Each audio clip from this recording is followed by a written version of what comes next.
All right, hey everyone. Mark here, Mark P Markets. Thanks for joining me for another Greenbridge market analysis. Thank you for your patience. I know I really should move this time to like 3:15 or something, but thanks for waiting it out for me to get this thing started. I appreciate it. All right, so let's get this thing started here. Today is actually a market holiday in the U.S., so really tomorrow is going to be like the first day of the week in terms of price action. So today is a good day to get a sense of what is likely to unfold this week and get a sense of your levels and your probabilities so that you could form reasonable expectations, right? That's the whole idea here. So if you're new to the channel, please make sure to share your symbol, your stock, or your altcoin. If you want to see that, put it in the chat so I can answer your questions. Make sure to put USD or USDT after the altcoin so I know it's an altcoin. The way this works is I'm going to run through my Bitcoin analysis first so that everyone can see that, and then after that I'm going to go get to your questions, okay? And I'm going to run through the chat and say hello to everyone. All right, so let's get moving here. This is for educational purposes only. For investment advice, please consult a licensed investment advisor. Now, before we talk about Bitcoin and the economic calendar, real quick, I just have to talk about the training program. I have now got the student chat room open, okay? Of course, I sent out some invitations. Dan was the first one. Within minutes, Dan shows up in the chat room. He gets the app installed and he's in the chat room. Like within minutes. I mean, Dan is committed, okay? Anyway, so that's going to be an exciting thing. People that have graduated the program, again, just to be clear what this student chat room is, it's a place for people that have graduated the training program, okay? You've received your certificate of completion and you've demonstrated that you could follow instructions, okay? And those are the people that I have sent invites. There's no charge. The chat room, it doesn't cost anything. It's just a place for students to meet and continue to practice the 6 steps that you learned in the program. Now, it's also a place where I would like to see trade ideas come together. I want it to be clear that you don't have to look for trade ideas specifically, but what I am looking for is how you continue to produce the charts. Just like the assignment, right? Just like the assignments 7 and assignment number 8, like those type of assignments. That's basically, if you want to get the most out of the room, you really should just produce one of those type of charts every day if you want to.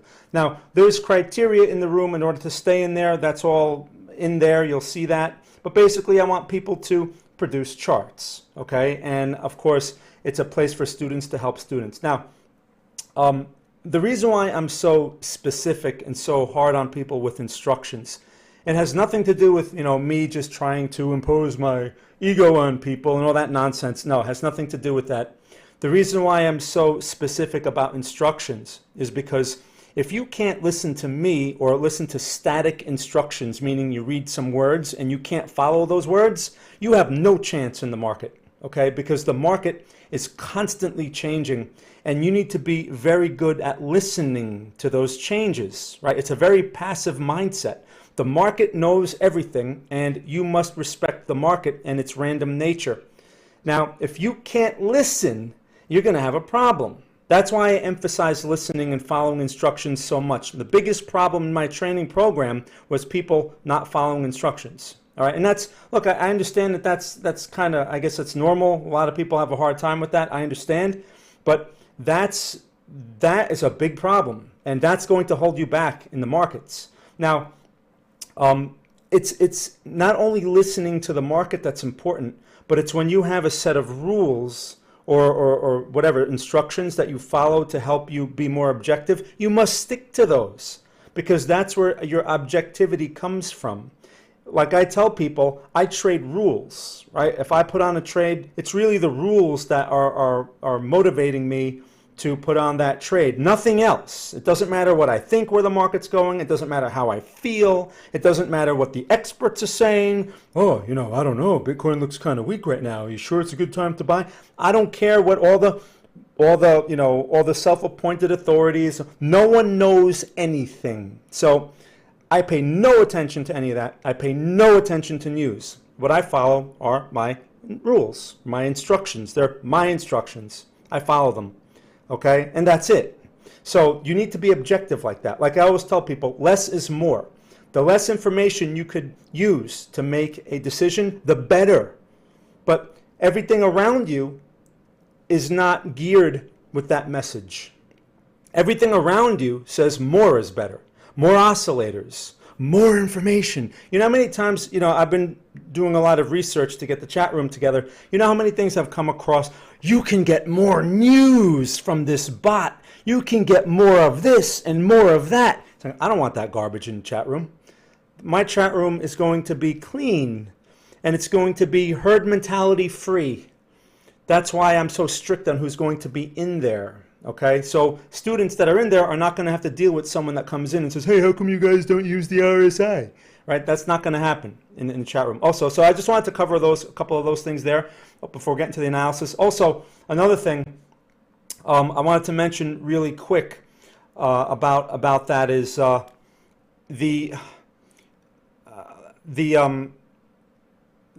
of the important things about sharing this information in the chat room, again, is going to help you practice, right? And that's why it will help you through your learning curve further. Okay, I'm losing I got to move on here. Okay, anyway. So let's get on here with this. I'm going to answer your questions here in a moment. Great questions. Oh yeah, I remember what I wanted to say. Before I get into the Bitcoin analysis, I wrote an article on TradingView yesterday. If you haven't read it, you should read it. My article, after I read the article, after I published it, I felt it was a little bit incomplete because one minute, I'm saying this and saying that, and I'm thinking, if I was a beginner, I'd be very confused by this article, most likely. So again, I don't have time to flesh out like all the ideas that I'd like to on those articles, so I just kind of have to put something out there. And one thing I want to say about the article is I talk about, in the beginning of the article, pretty much I'm saying Bitcoin is bearish, right? The probability of the momentum continuing is on the bearish side. But then in the article, I'm saying I'm looking for a bullish reversal. That may be confusing. But the reason why that's confusing is because I'm looking at two magnitudes of trend, right? So the short term, the very short term is bearish. That's what the momentum is. The broader picture, though, the levels, the location, these are bullish levels. So people often they can't see the two or put the two together. That's why I don't want to go short. I don't short Bitcoin, but if I was looking for shorts, I would not be looking for shorts in support levels. I would be looking for resistance levels like we saw at 43, 44, 45K. I was warning people not to be going crazy up there buying. All right, if you look back, those are resistance levels. I specifically mentioned it. You can see it on my chart. Those lines on my chart, okay? I knew not to be buying there, or I knew that it was very high risk, or it was much higher risk. And I remember I had a conversation with Dan like 2 weeks ago, and he was asking me, do you think the market's going to, just keep going? I said, just give it a week, right? Give it a week or two. I think the actual words I said were, give it a week, right? So it was a little bit longer than a week. And look where we are. All right, now, do I know this? Do I have some kind of special knowledge that shows me some kind of, special magical tool? No, I just know risk. All right, I'm very good at evaluating risk. And I'm only interested in areas where the risk is more favorable for me. And when I want to be a buyer, which, I'm only interested in buying Bitcoin, I'm only interested in support levels. That's number one. But the context of the support level is going to be very important for this. Right now, on Bitcoin, and this can help me transition here into my Bitcoin analysis, but first, of course, I have to go to the economic calendar.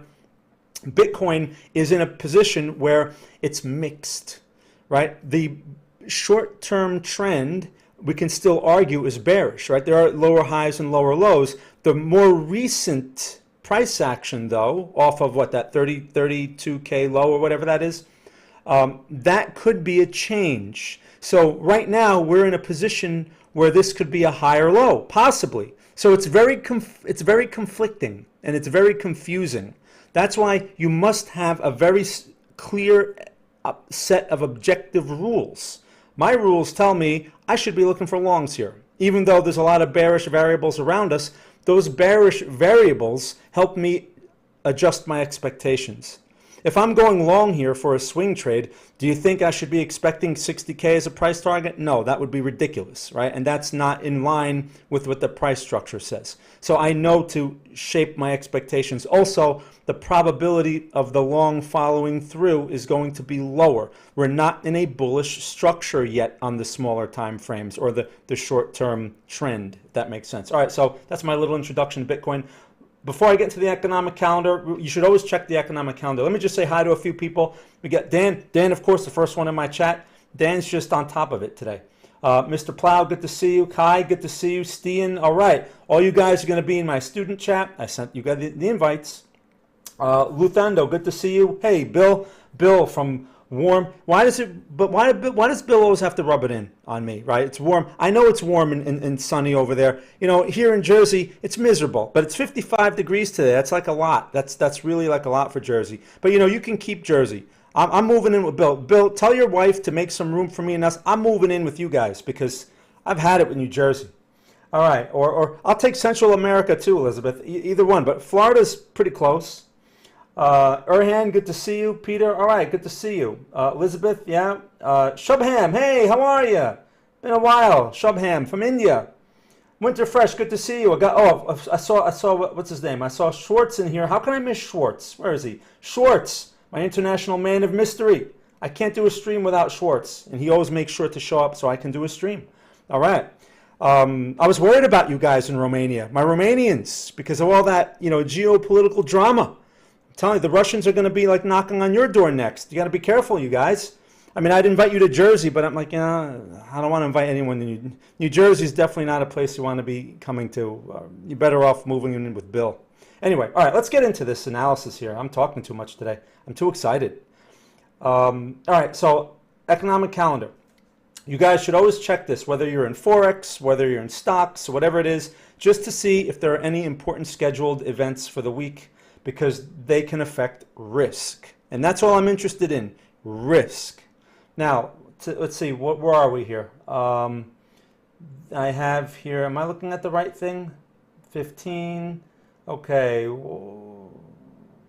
here we go. Hold on, I'm just looking up the calendar here. So we're on the 21st. So we have here, all right, I'm sure all these are out. So let's start with let's go with the 22nd.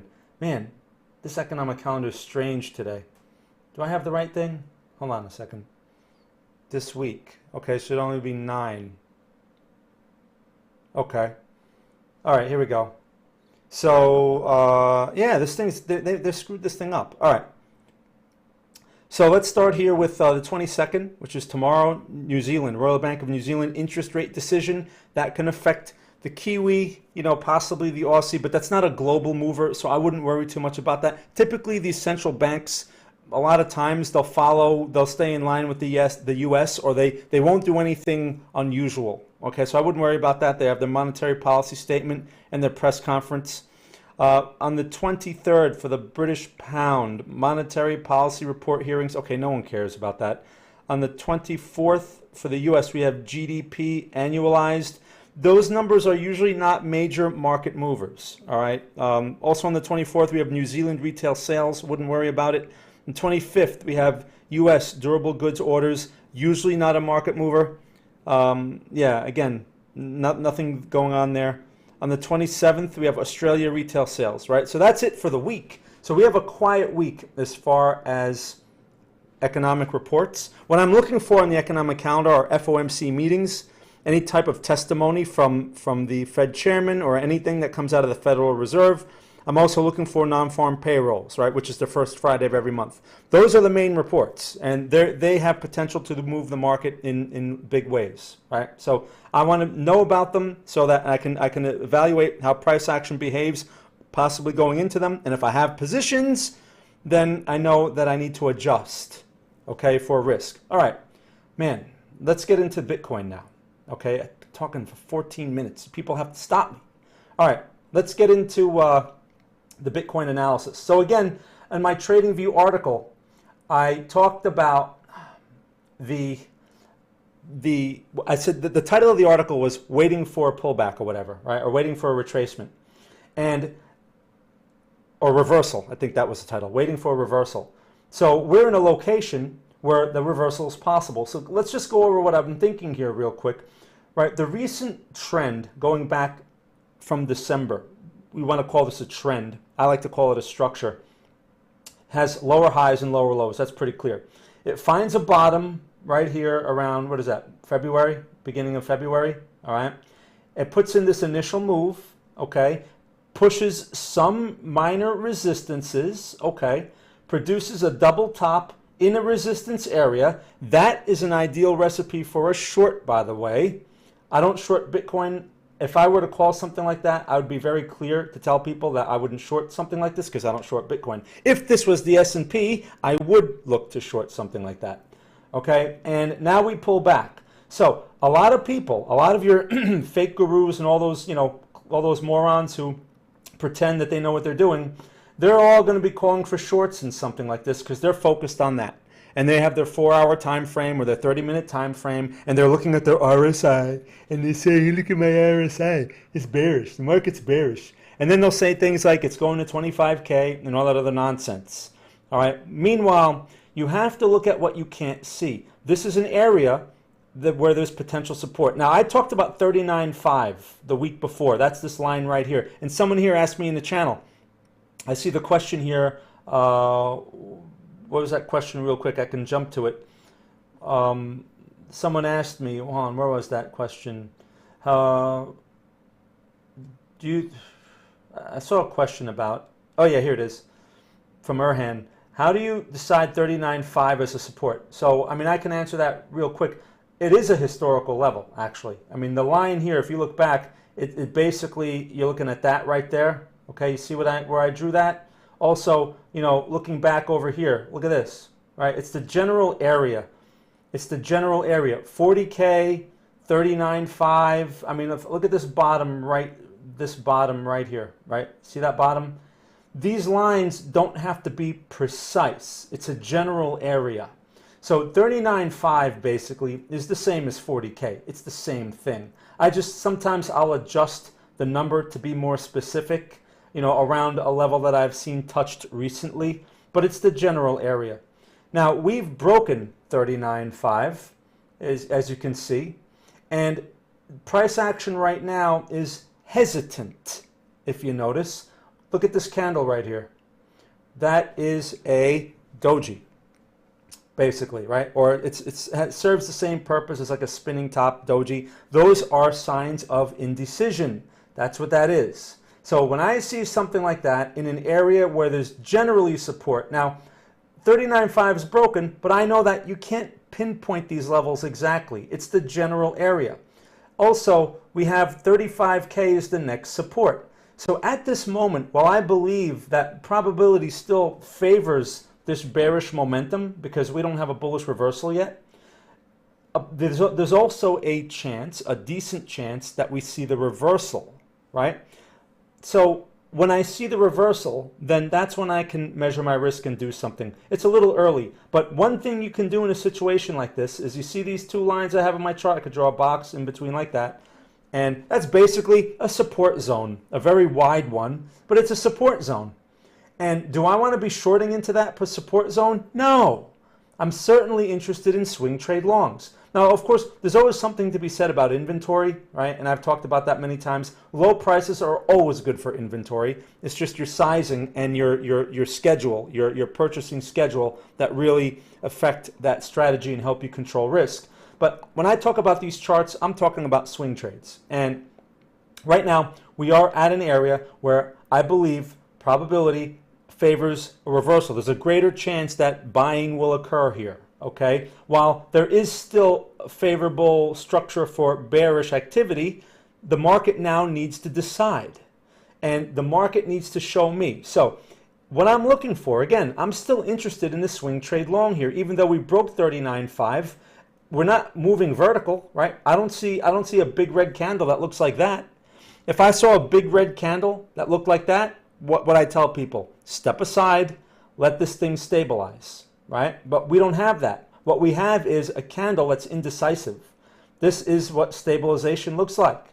So it could be beginning to stabilize. Now, important piece of information you need to keep in mind is this thing has been acting like the S&P. And the S&P has been under a lot of pressure thanks to that Ukraine situation, right? All the uncertainty that comes along with that. And we have a rising rate environment that we're going into. So the reason why I keep pointing that out, and I mentioned it in my article as well, but I never really followed through on that idea. The reason why I keep pointing out that S&P connection is because if the S&P is going to be under pressure, where do you think Bitcoin is going over the next few months if the S&P can't get it together? Right? And these things are linked. I believe that they're linked because of all the institutional ownership and all the other nonsense. So basically, all these people that have been buying altcoins and thinking, well, you know, I'm going to have a non-correlated asset to the S&P. No, you just basically bought the S&P like everyone else. All right, with your stupid altcoin. I'm sorry, but they're stupid. So, not the people, the altcoins. And so anyone that's in this market, Bitcoin, altcoins, S&P, stocks, it's all the same. It is all the same. Basically, it's just what separates them are the risk magnitudes. Some are going to have wider movements than others. Okay, and that's really where the risk measurement comes in. But my point is this, they're all moving together. So if you're looking to buy stocks, right, or you're looking to buy Bitcoin, you're basically in the same boat as people looking to buy stocks. So my point again, for short term, this can turn into a higher low. And if that's the case, I'd be interested in a potential swing trade long. But in this situation, what I'm anticipating is more of a mixed market. I think that's the more optimistic view. What I mean by that is maybe we form the higher low, but that doesn't necessarily guarantee a trend change. Maybe we go back up and test the low 40s again, and it stays inside the range. Gold has done this now for over a year. Gold has been in a similar situation, and this is typical of a broad wave 4, which I've been talking about for a long time. So the point is, don't have overly dramatic expectations. Every time Bitcoin does something like this, okay, you see a big move like this, or you see some green candles like this, go look at all your fake gurus, and you should note the titles of their videos. Bitcoin is going to 250,000 by next week. I can almost guarantee it. Right? They say nonsense like that, and then everyone gets hammered. Stop listening to these people because they're incentivized to get attention and monetize your attention. That is all they are there for. If you believe anything that's put in front of you, you are putting yourself in a really vulnerable spot. Okay? You need to be able to rely on yourself and rely on looking ahead and considering what the probabilities are here. That will put you ahead of the herd. If you consume anything, oh, I'm going to watch the mainstream news because I'm going to be informed. I'm going to watch this. I'm going to do that because more information is better. You are no better than the herd. And you will react like the herd. And my objective here is to capitalize on those flawed reactions. That's human nature.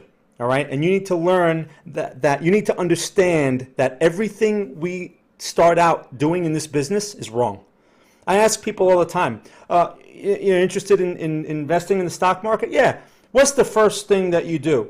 Oh, well, you know, I have to look up information about the stock. Oh, yeah? Like what kind of information? Well, you know, I check out the news. Oh, great.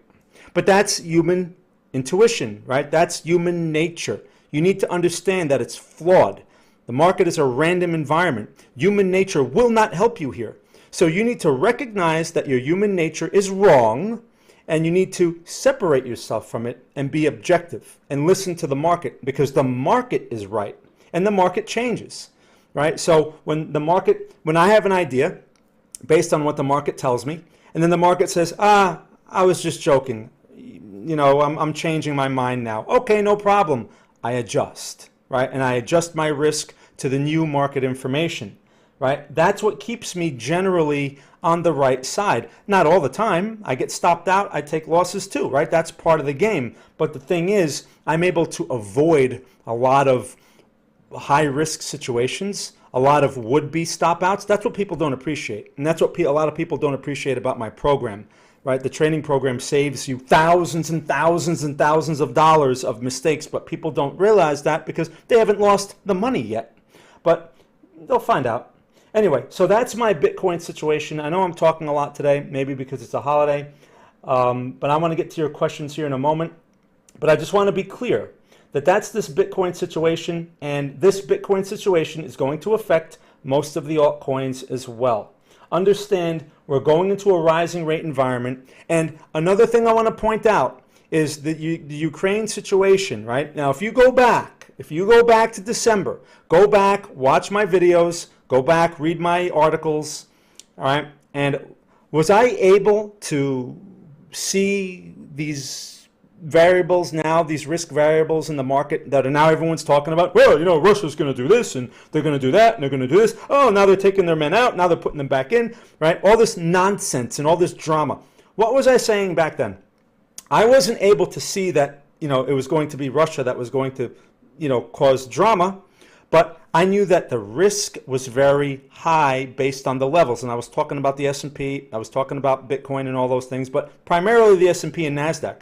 Back in December, the S&P was pushing new highs, right? And what was I telling people? In the chat room too, I was telling people, stay away from stocks. This is nonsense. It's hot air and the risk is too high.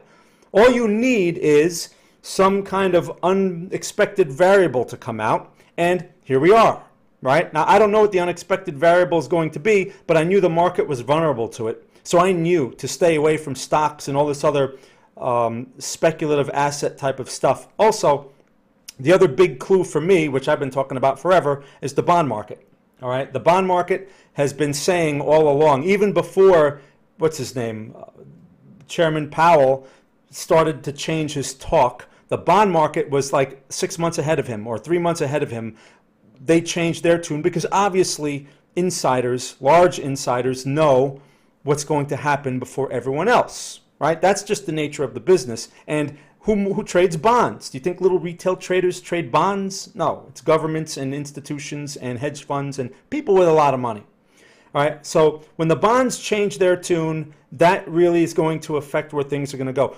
In a rising rate environment, which the bonds were reflecting for months, I know that the stock market's vulnerable. And I know that the risk is higher. No matter what the chart says, I know that I should take emphasis away from, you know, like if there's buy signals showing up near highs, I know that they're highly vulnerable and the chances of them following through or going anywhere are very low.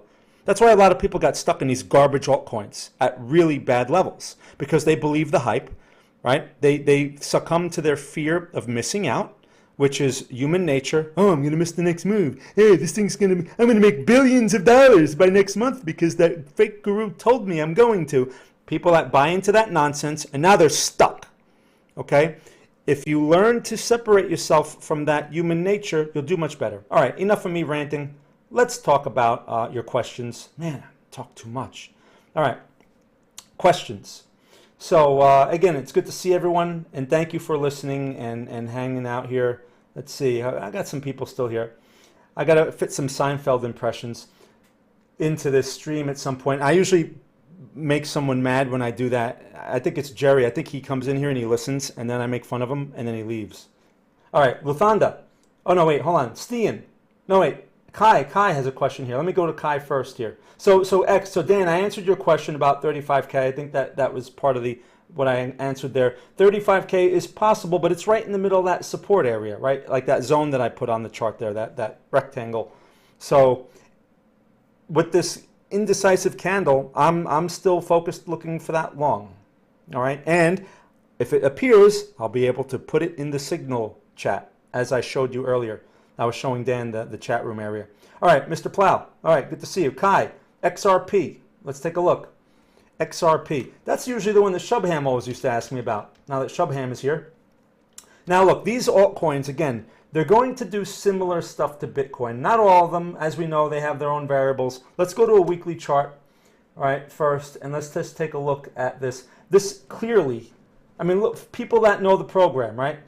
If you're going to evaluate trend, which is the first step, and you're going to categorize that into 3 types of categories, what would you say this category is right here, right? That's like your midterm trend.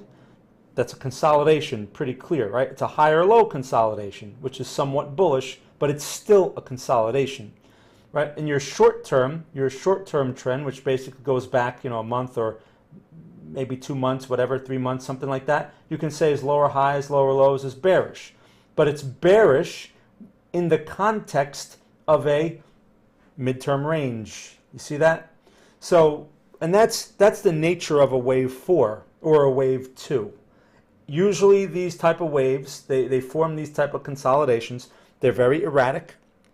They have a lot of false starts and a lot of false breakouts. That's why whenever I see stuff like we saw with Bitcoin 2 weeks ago, I'm extremely skeptical that they're going to follow through. Because I know not only do I recognize the general environment that we're in, but there's certain variables like rising rates that are likely to hold it back. When the Fed changes their tune, I will be more optimistic. And the Fed is not going to be changing their tune for a while. People don't understand what an important piece of information or how much control they have over this environment. Now, so I would be looking, if you're looking for XRP, if you're looking for longs on something like this would be the price, okay? Especially since we're likely to test this level again, which is what, 58 cents? Right now we're at 75 cents. That's a decent little pullback for this thing. So if we go back to the daily time frame, you can see here that we formed this lower high area. It's just nothing but range bound. We took out some of these minor resistances, if you notice, right? We took out these resistances here, but price has gyrated in the area. That's still the resistance. So I certainly would, if you took like a long breakout here, you're stuck now in something where you should be taking a small loss or whatever. I wouldn't really short these things. If you're gonna short one of these, you're probably better off shorting something that really moves, like an Ethereum or Bitcoin. I don't encourage shorting those. I don't short them myself. But if you're gonna do it, that's probably where you should do it. Or there's the ETF, BITO, B-I-T-O, that trades like a stock. That's also a better choice, especially since it's in a regulated market. Now, so this section right here, it could turn into a higher low, but it's mixed. So why get caught up in all that random nonsense? I would wait for a test of this area here, or what is this range low here? Like I said, 58 cents. So you can give yourself basically a zone, right, on something like XRP. Just this area. Look at this area. Look how price has behaved in this area previously, right? Look at this nice candle pin bar situation. So if you're looking for a higher probability location for a garbage altcoin, that would be the place to do it. But keep in mind, if Bitcoin breaks supports, this thing is going to break too. So if you see Bitcoin pushing below 35K or pushing 30K, this thing will most likely be inside of that support zone that I just showed you here. And if Bitcoin breaks the 30K, this thing will probably break too. So you can't have, I don't think it's a good idea to have a lot of confidence in these altcoins at support levels right now. If you're thinking inventory, then you play the inventory game. I mean, I don't know what other kind of game to play with these anyway. These are not really good choices for swing trades. But I'm not a big fan of inventory with these things because I think they're complete garbage. And if you're going to play with inventory, you need to. It's best to do it with quality assets. Bitcoin is even questionable, all right? Because Bitcoin is still a highly speculative asset, but it's the best one out of all of them. So at least you have that argument. All right, does that make sense? So if you're going to play the XRP game, especially if you're going to do inventory, small bites, okay, because that support is likely to break. If the support breaks, then the best thing to do, if you have some inventory, again, hopefully you don't have too much on, you just let it stabilize. But again, you're playing Bitcoin here. So Bitcoin is going to have to stabilize and change its tune because, again, there's a lot of hype in these things. They're going to say this, oh, they're going to do that. Oh, the banks are going to use, Ripple forever and blah, blah, blah, blah, blah. And it's all nonsense, all of it. Price action will prove when there's actually something changing. And to prove that, we need to break all these resistances. Right, we have all these resistances. They need to be cleared. And Bitcoin needs to be going higher. You can always check out something like this here. Total. Kai, I think you're the one that showed me total. Something like this, which is the total market cap of all the entire space. It looks just like the Bitcoin and Ethereum chart. It looks exactly like it. So until this changes its tune, meaning you need to take out resistance levels, then these altcoins are going to stay in the toilet where they belong. All right, so just something to keep in mind. All right, so that's XRP. Stein. All right, let's see what we got here. Okay, we got was that a CHZ? USDT. Let's take a look. Let's take a look. All right, so again, I suspect a lot of these coins are going to look similar. Let's start out with the weekly because I want to see the bigger picture. When I'm not familiar with a coin, first thing I want to see is what the story is on the bigger picture. Man, look at this nonsense. I wonder who got caught there. Anyway, so, you know, it's funny. I see a lot of these commercials for these brokers like FTX, these exchanges and all that. And it's amazing how the message, if you really evaluate the message of the commercial, they push the herd mentality onto you. They show a large group of people and they're all happy and they're all making decisions, the same decisions together. I saw this one, I forget who it was. It was either, was it FTX or maybe it was Coinbase? I can't remember who it was. But I could not believe that they were basically glorifying the herd mentality. Or maybe it was Robinhood. I can't remember who it was. Anyway, the point is they were glorifying the herd mentality. It's like, hey, everyone, join the herd because strength in numbers and we're all happy together and we're all going to share information and we're all going to be a happy, informed community. What nonsense. But, you know, as a marketer, the marketing agency that put that together, their goal is to tell people what they want to hear. They don't care about what works, right? That's not what they're getting paid for. All right, anyway, enough of that.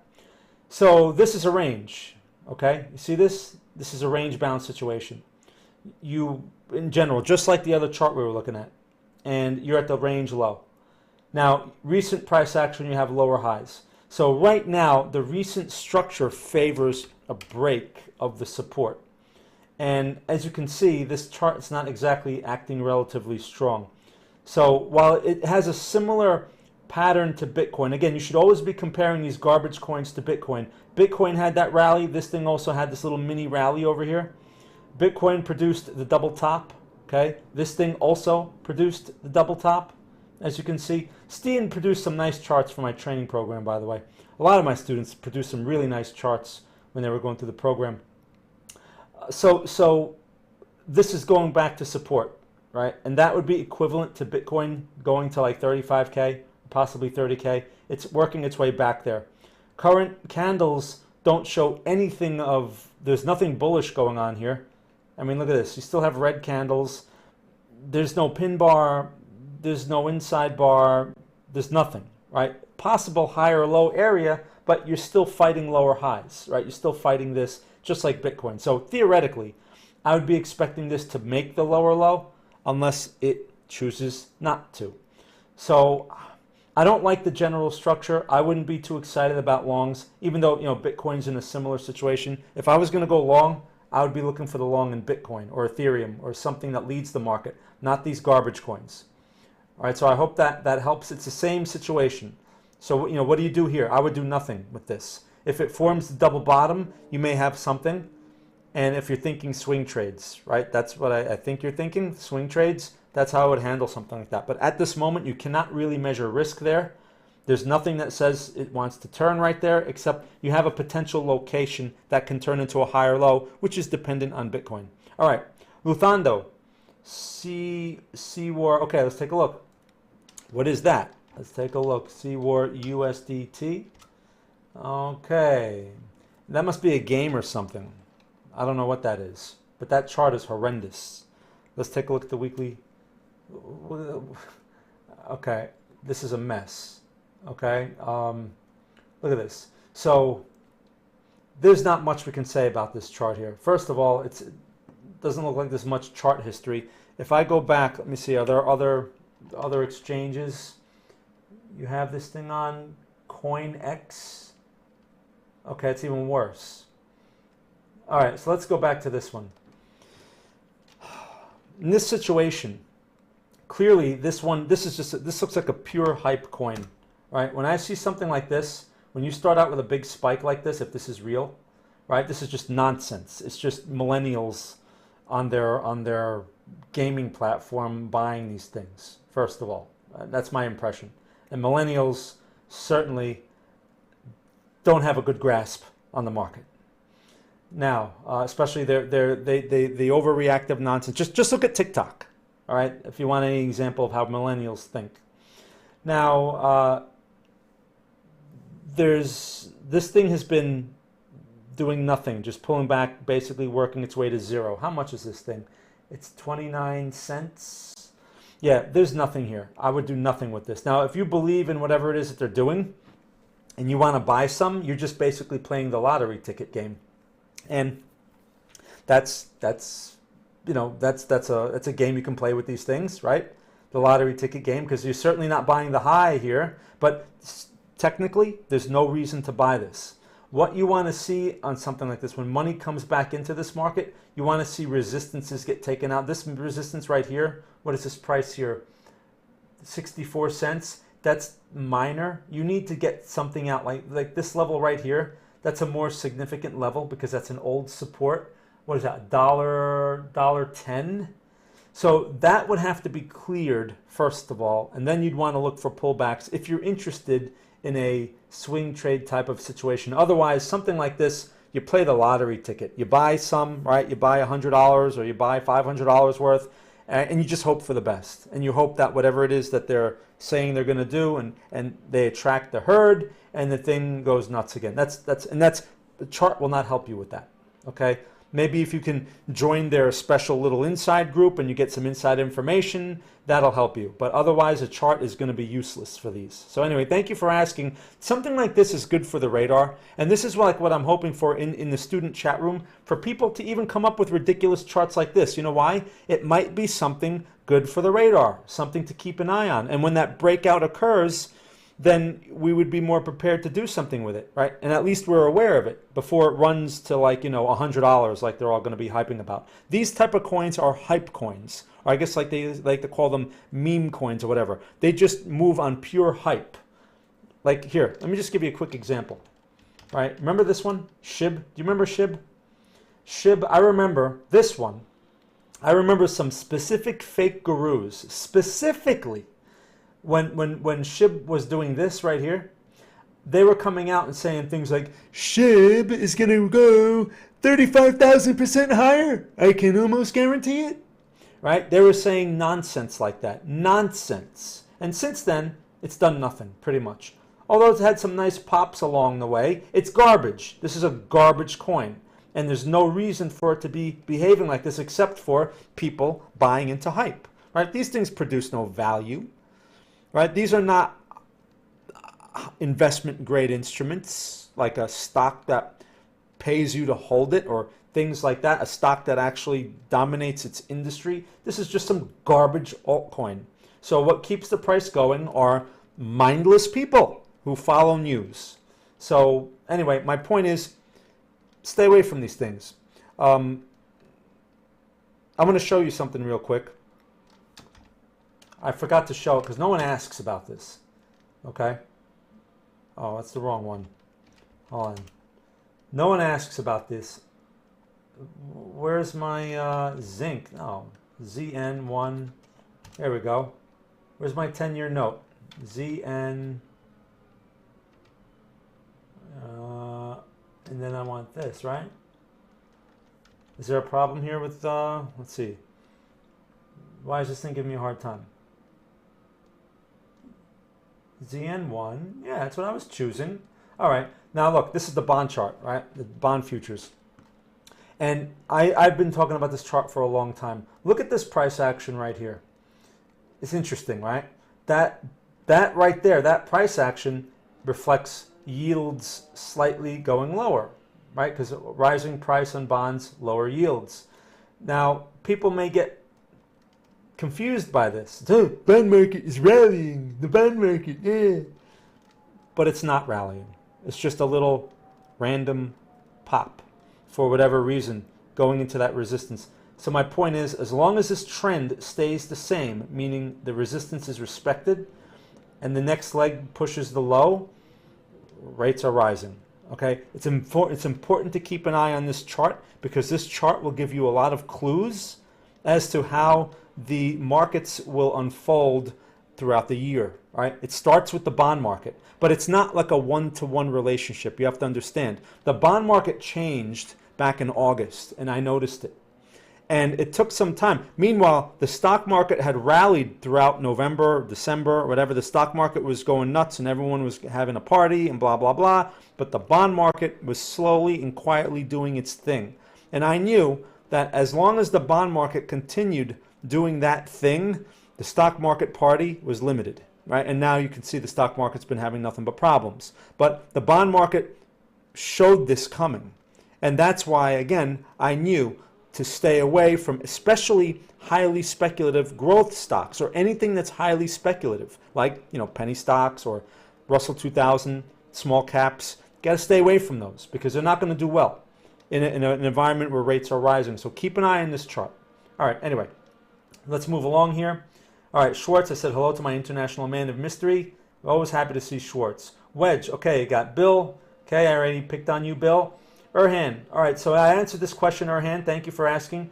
All right, Peter, can you look at gold? Yes. What do you think the S&P 500? Okay, good question, Peter. Good question.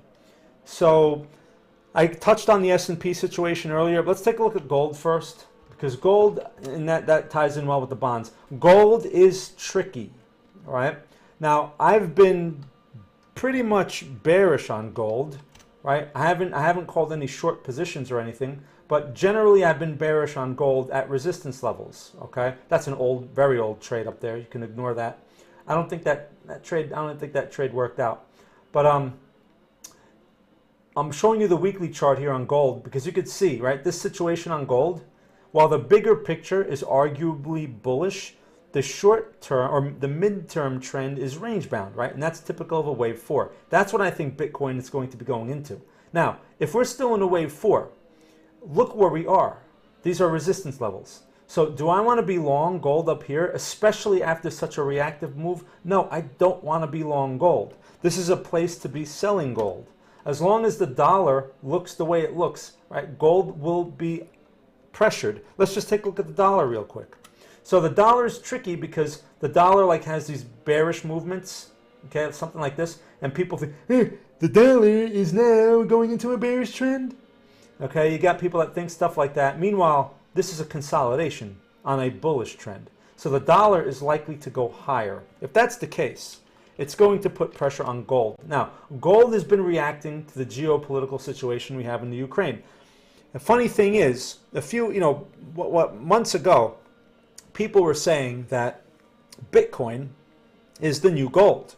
Right? Bitcoin is really the true store of value, and gold is just an obsolete nonsense, blah, blah, blah. But as you can see, Bitcoin has been having a hard time, and gold is trying to push resistances. So clearly, all that nonsense about Bitcoin and gold is nothing but nonsense.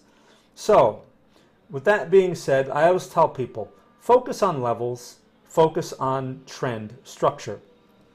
This thing is generally in a range. You're at a resistance level right now.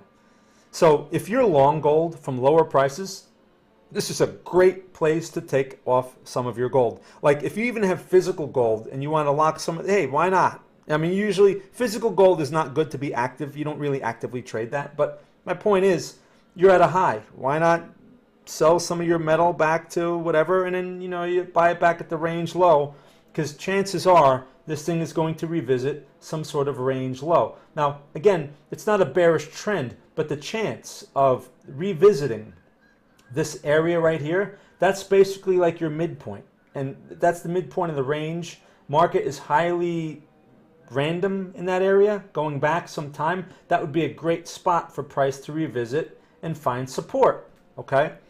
So if I were going to play gold, this would be an aggressive short. Now, there's no signal at the moment, but we're at a level. And that's what I'd be interested in for gold. Like if I call gold as a swing trade, like in our student chat room, for example, it'll be an aggressive short on gold. But now, again, gold, I'm playing the technical levels. The variables that are driving gold right now, again, is the Ukraine drama. If that Ukraine drama continues, then gold will likely be forced higher. So it's, again, gold it's an emotional metal, and you have to be careful with that. That's part of the risk.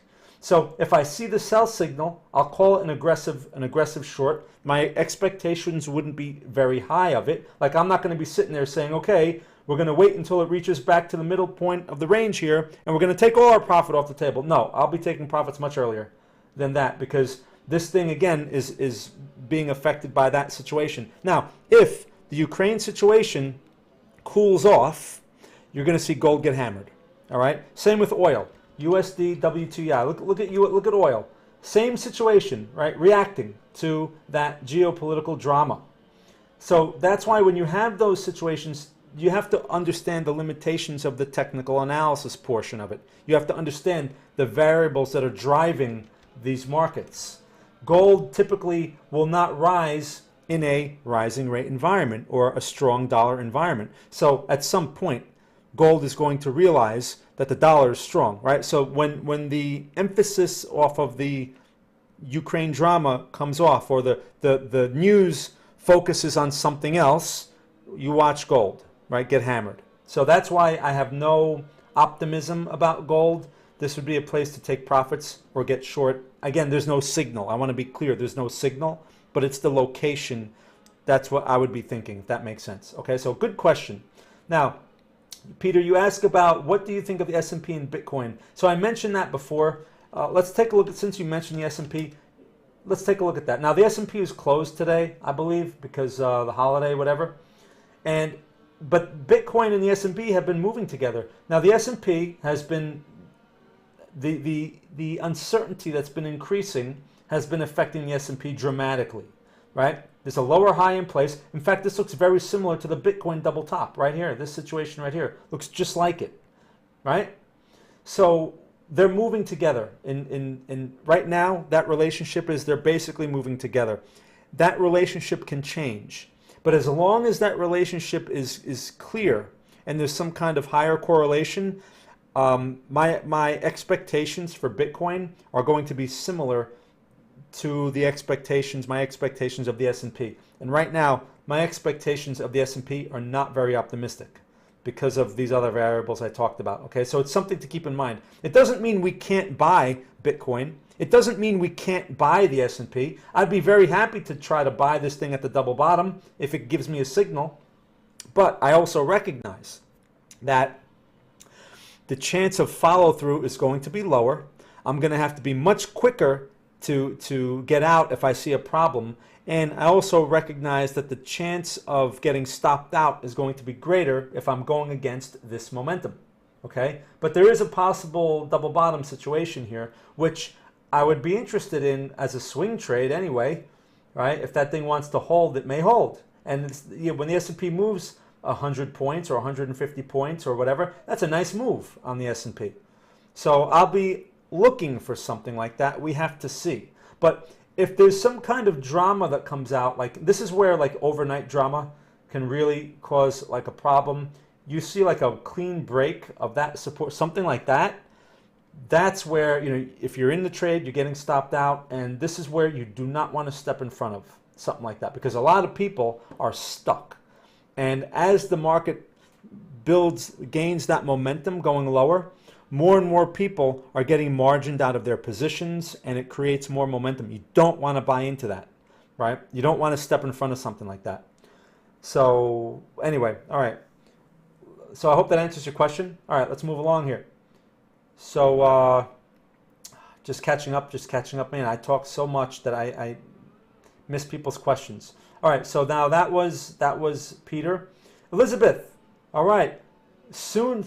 Oh, are you moving to Costa Rica, Elizabeth? That like you're gonna like live there? I would take Costa Rica anytime, anywhere in Central America. Well, the nicer parts anyway. All right, so cool. Send me some of that weather. Eligius, all right, let's see. Baba, all right, let's take a look. Baba, stock. So Baba, this is one of the Chinese situation stocks. Let's take a look here first at the weekly. Now this market, this one has been, look at the hammering on this one, right? Lower highs, lower lows, lower highs, lower lows. You are at a potential lower high situation right now. Look at this, right? See that level right there? As long as that level is respected, what is that? basically 130, mid 130s. You can argue basically 135 to 140. It doesn't have to be exact. You just want the general area, right? As long as that area is respected, and look at dates back to this old, look at this support back here. Look at that. You see that?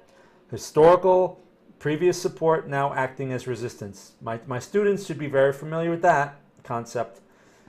I would not be looking for longs on this thing until, if you're looking for bigger picture inventory type of thing, you're at good prices, but at this moment, structure favors better prices to come.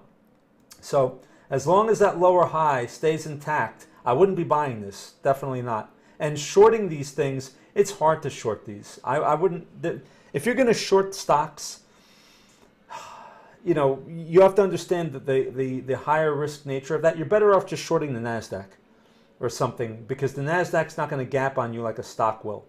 All right, so, you know, there's other alternatives too. You can use options and things like that to help you manage the risk on these things. But if you're thinking long, no way. It needs to stabilize, it needs to take out resistances. If you're thinking short, okay, but just understand that if there's any type of news or something that gaps this thing higher, you can get caught. So you're not exactly at a resistance level here. Okay, look, you're sort of like in the middle of this range here. Right? See that? So if you're going to short this thing, or if you're interested in a short, you want to do it somewhere around there. So it's possible that this thing may try to test this area here, and that's where you would do something like that. And you'd have to have very small expectations of it. Does that make sense? So that's what that stock is saying. The structure basically favors bearish price action. All right, so I hope that helps. That's Baba. Thank you for asking. Shubham, what will happen with gold? Okay, so Shubham, I explained that one. Again, it's good to see you. It's like 4 a.m. over there where he is. Okay, Romania. Got my Romanians? Cool. I love Romania. Todd, can you please speak about rules for setting stop loss? Okay, Todd, good question. So setting a stop loss order is a function of your price structure, right? So I'm not going to give you specific rules, but I'll give you an example. So let's take a look. Let me see if I could find something here. Let's see, can we do it with Bitcoin? So something like Bitcoin, right? Let's take a look here. And I'll give you like an example. If this candle right here, if we see, let's say this turns into a pin bar, or let's say tomorrow we get a pin bar right there, okay?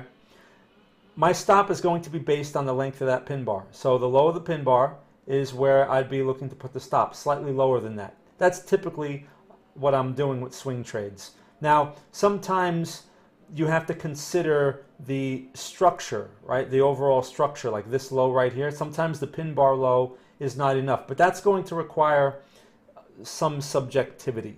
Usually you just look at the size of the candle, and that candle is going to determine your risk. But very important thing about candles is you have to consider the context around the candle. You can't just pick any candle and be like, all right, I'm just gonna go long over here and I'm gonna put the stop there. It's a little bit more involved than that, but that's the general idea. Okay, I talk about that too in my training program. So good question. That's basically what I'm looking at when it comes to swing trades. There are a number of ways to manage risk, and a stop is one of them. Common mistake with stops is people put them too tight because people just say, oh, I only want to risk $100. But you're not being relevant to the market. You're only being relative to your own irrelevant preferences, right? The market doesn't care about your account size or your preferences or your margin requirements. The market has its own risk, and that's one way to define that risk. All right, so I hope that helps. Good question. All right, Thomas from West. Oh, okay, cool. Thanks for stopping by. Okay, no problem. What's going on with Facebook? Mega caps. Oh, yeah. All right, so Facebook. Well, you know, Facebook, people had asked me about Facebook a week ago or whatever. Someone had asked me about it when it gapped like this, you know, because they had a bad report or whatever, and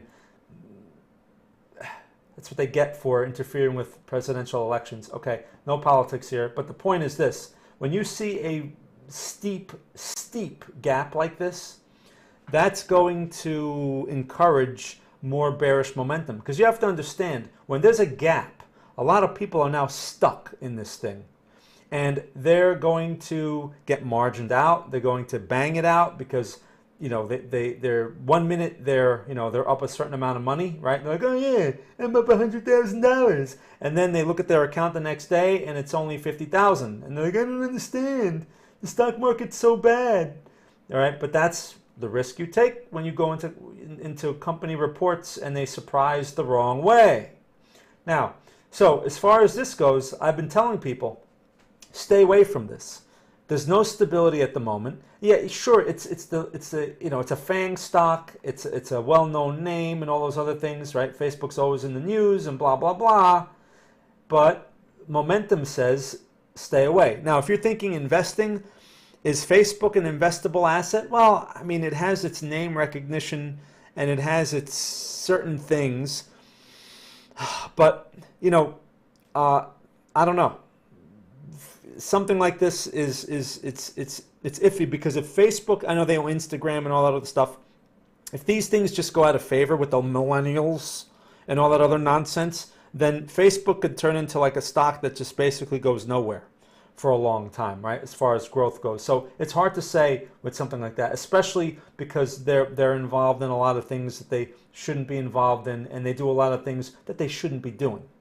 So I would be careful with something like this, but it does have the name recognition, right? It's like, you know, it's like a stock like Intel going to like $5, but it's Intel.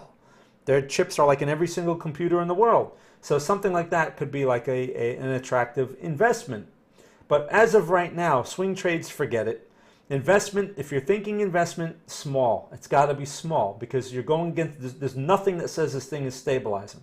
And if it stabilizes for whatever reason, you're looking at retesting this boundary right here, which is the gap boundary, and that's likely to act as a resistance. So that's where really you'd be measuring your reward potential from for like a swing trade, or if you bought some near the low, that would be a good place to take some off, right? That kind of thing. But as far as Facebook goes, I would just, technically, there's no reason to do anything with it. If you're thinking inventory, small bites until stabilization occurs. There's no stabilization here. All right, so that's that. I mean, maybe they'll turn things around with their grand ideas, with all that, you know, all that stuff that they think they're going to do with the you know what I'm talking about, with those goggle things. I don't know. I think they're out of their mind. I think Zuckerberg is out of his mind. Anyway, so that's what I think of that. Again, when it comes to technical analysis, I don't pay attention to all that fundamental stuff. I'm looking for certain things on the chart, and if the chart tells me, I don't care what the story is with the stock. If the chart tells me something, I listen to the chart first, okay? And then I'll consider some other variables if they're relevant. Like, for example, the geopolitical situation and interest rates are important variables, background variables, for something like the S&P and stocks in general. I will think about those variables and how they can affect the risk. But I'm not going to place a trade just because, oh, the Ukraine, blah, blah, blah. I'm not going to react to information like that. That's what the herd does. All right. So Shubham says, I seem like a strict teacher. Well, Shubham, I am a little uptight. I'll say that. And the reason, though, is because I want people to get value from my program. It's my name on the program. And I didn't just like copy someone else's program and just, okay, everyone, just take my stupid program and pay me hundreds of dollars for doing nothing. It's my program, so I take pride in my program. And I want people to come out with a good experience, and I want them to actually have a measurable improvement because it's my name on there. So I'm strict because I understand that in order to do well in the market, you have to be very strict, because the strict part of it, because I always talk about having an open mind and this and that, right? And yet there's a certain area for that. But the strict part is following the rules. Why? Because the rules are what help you minimize your own human nature and help you be objective to what the market wants to do. The market is always right. People are not. People are wrong. People are emotional. People have other agendas. People are trying to get you to click on things, so you go click on their affiliate links and all that other nonsense. The market is the market. And the market offers clues because it's basically a reflection of the herd. That herd includes institutional investors and traders, which are usually the smart money, okay? And a lot of them have better information than everyone else. So they're going to be able to act on things first. And then you have everyone else that basically, that makes brokers and exchanges and other vendors rich because they just react to everything. I'm trying to read their reactions and anticipate their next moves. That's what I'm looking for out of a chart. People don't see a chart that way, but I know a chart is a reflection of that type of activity, right? So in order to extract the right information and then act on it in an objective way, you have to be strict. So that's why I enforce that, and I'm so tough on people, because it's the only way you're going to get better. I'm not going to be like, well, oh, look, here's a trophy for just participating. This isn't kids soccer, all right? So thanks for mentioning that. Let me see what else we got here. Alex. Okay, Alex, another Romanian. Are we seeing a pattern on the 4 hour? It started yesterday. It's important to follow. I'm not sure what you mean by that, but 4 hour, I rarely use a 4 hour chart. For something like Bitcoin, I'll usually look at an 8 hour if I'm going to go lower to begin with. It's not necessary, right? I mean, there's an 8 hour chart. It's not necessary though, all right? Because you can get enough information from a daily chart. You have to understand, less is more. So people are so confused with, oh, I can look at a 1 minute chart, I can look at a 5 minute chart, I can look at a 15-minute chart, I can look at a 30-minute chart. It's all useless information. Unless you're looking for day trades, then that information has its place. Otherwise, less is more. Use less, not more. Okay? The less you can use to make a decision, the better off you will be. In fact, I spoke to a guy. Here's a quick story. He's a follower. He comes in. He's based in Ireland, and he's a professional poker player. Okay, and he's a professional. He actually teaches people how to play poker. People pay him for advice, and he wrote me this email explaining to me how he's fascinated by my connection to the market and poker, and when I talk about stuff like that, because he sees the same things. Now, he's a professional poker player. What do professional poker players do? They have to make financial decisions on incomplete information, right? There's a lot of things that they don't know, and they have to bet on that information. Now, poker and the markets are very different in many ways, but there are some ways where they are very similar, and those ways are when it comes to risk management and making decisions, right? Because when you're playing poker, there's money at risk. You have to protect your capital, and you have to make decisions with very little information. That's what makes a good poker player, right? So you can learn a lot from poker because it's the same idea. And he agreed with me. He always tells his people, less is more. But he says his students, they always have to make things more complicated than they have to be, and they have to do this, and they have to look at that formula, and they have to figure this out. And he says it's all nonsense, okay? And it's the same thing. So I think that was very interesting. So less is more. All right, let's move along here. So Travel, hey, good to see you, Travel. I'm by the way, I'm moving Greenbridge. I've spent a lot of time over these couple of weeks preparing this Greenbridge move, because I'm going to be moving Greenbridge over to the same app that I have, the student chat room. I'm moving it over because that will allow me to send signals out in Greenbridge. Now, Greenbridge is going to be only for signals and nothing else.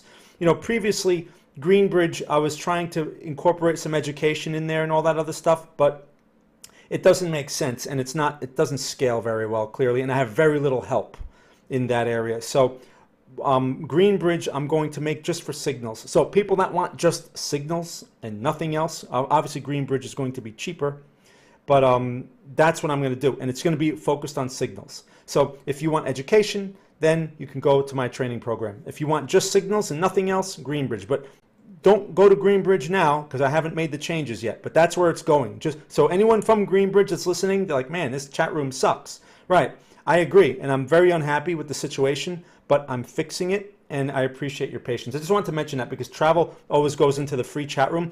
Travel, Travel, you made a suggestion to me a while back about maybe opening up some kind of community for the free people and all this, and I'm actually going to do something like that, and I'm going to do it in forum style. Like you actually suggested that, like a forum, and I'm going to do something like that for all of the free people that just want to, you know, just stay in touch kind of thing, and I'll be able to send out the trade of the week there and all that kind of stuff like I used to send out. That'll be in a forum-like situation. So I just wanted to mention that. It's coming. It's just, I have to do all this stuff myself. Anyway, good to see you, Travel. Wedge, plenty of room. Okay. I'm sure. Save a spot, you know, by a palm tree for me. I like palm trees. All right. HS, good to see you. Douglas, do you think that is supposed to be presented? You know what, Douglas? That's a good question. And thank you for bringing that up. You know why? Because I don't follow too much of what goes on with that guy and in this government. But it can have an effect. It can have an effect on Bitcoin, right? So I don't know what that bill is about. I should look into that now. What are they proposing or whatever. But it certainly can have an effect because that's a U.S. president signing some kind of thing that's relevant to these things. So yes, I would look at that as a potential catalyst for something. Or, I mean, it could also be a non-event, or it could shape things in the future. So, but as far as reacting to it right off the bat, I wouldn't do anything. Just let the market figure it out. But I have to look into that further. Thank you for mentioning that, though. It is certainly something to keep an eye on because, again, it's a high-profile official affecting regulation or rules or whatever they're putting on this thing. It can have an effect. Just like when 2018. They opened up the futures market for Bitcoin. That was a pretty significant event. Now, the first day, there was no effect, right? And people were thinking, back then, the fake gurus, what were they saying about the futures market? Well, the institutions are all going to jump in and Bitcoin is going to go to $1 million because, hedge funds have a lot of money. And what was I saying back then? You could look back at my review, look back at my articles and stuff that I was writing back then. I was saying that institutions jumping into this space is not a good thing for retail investors. And as we can see, there's been some decent moves here and there, but before the institutional involvement, Bitcoin was pure herd mentality. And that is really an ideal environment for a trader when it's pure herd mentality and no institutional involvement. All right? Institutions don't really help things out. They pull money out of things, and that money is money that you could have made. All right? Anyway, institutions, by the way, they like stability. They don't like wide moves. So they make things slower and noisier by basically the operations that the things that they do. All right, let's move along here. So good question, Douglas. So the answer is yes, it's worth paying attention to. Gabriel, hey, good to see you. Farhat, how are you? WTI. So I took a look at that. I've entered a short at 95.50. Okay, let's go back to WTI, which is oil.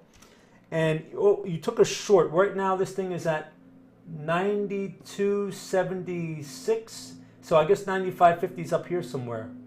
95.50. I see the high of 94.70. This is probably the wrong chart. Let's see. WTI USDT. Is that? No. Okay, I thought so. WTI USD. So you got a good price. I mean, my chart's not reflecting that price. Let's see. What's this price here?